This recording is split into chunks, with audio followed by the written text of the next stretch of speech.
In Ottawa, there's a place where visitors can review the history of river traffic, view eagles, and watch barges, as we discovered at the Illinois Waterway Visitor Center. Riverboats were only able to make it into LaSalle, and from that point they'd have to take their cargo off of the riverboat, put it onto a canal boat for the Illinois-Michigan Canal, and then travel up to Chicago that way. Once the I&M Canal became disused, then there was no connection from LaSalle area up to Chicago. The lock was started in mid-1920s and was finished in 1933. When the lock was originally constructed, it was designed to accommodate the one towboat and the maximum number of barges they could push at that time, which was 8. And now with the increase of bigger boats, more horsepower, we occasionally have to do double lockages, which means we got to take the first section of barges through, then come back and get the second set. One fully loaded barge will carry the equivalent of 58 truckloads. That's 1,500 tons of cargo. With a situation like this, we had 15 barges. That's the equivalent of 870 truckloads out on the interstate, or 22,500 tons.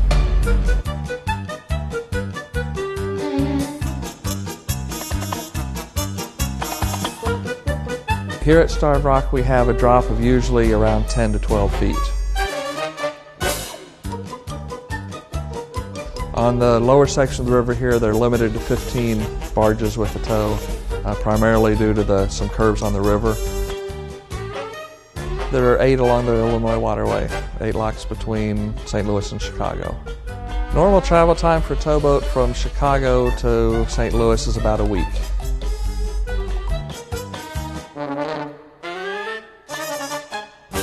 Any boat that comes along is done the same as a towboat. They come in, we prefer they radio ahead and let us know they're coming. Then we will open the lower gates, we'll bring them in, close the gates behind them, and we'll raise the water level up. Once the water level in the lock is the same as the water level above the lock, we'll open the upper gates and let them go on their way.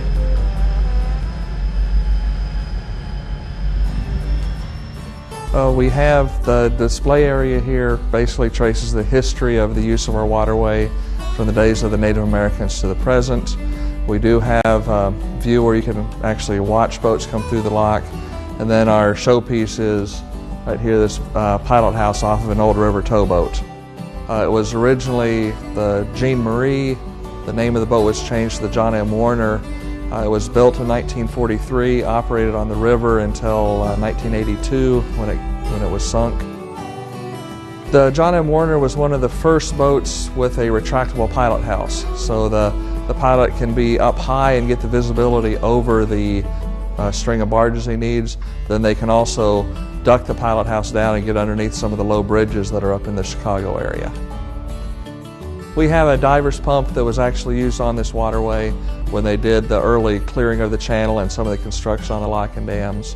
It was able to power 2 divers with air under the water, and it took a team of 5 people to operate the pump itself. You'd have 2 turning, 2 resting, and 1 supervising. In addition, we have a complete diving suit, including the helmet and the canvas suit that they used up. That suit was actually used up into the 70s. We have one display case that is primarily Native Americans. We do have some actual artifacts that were found in this area.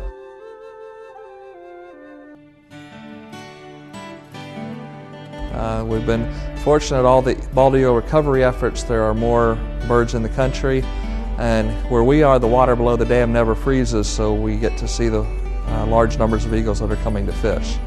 The most we've had here was 84 at one time. We're also one of the best views you can get of Starved Rock State Park, because if you're standing on top of Starved Rock, you can't see it. But from our place, you can get a real good view of it. The area from Starved Rock Dam downriver to about Hennepin is considered one of the best walleye fishing spots in the Midwest now, which is a real good indication of how much cleaner the water is now than it was back in the 1970s. We have plans to redo all of our exhibits to make them more interactive, where people can actually do more and look at less. Because of recent events, all locks are operating under increased security, so it's possible that at certain times the visitor center could be closed without notice.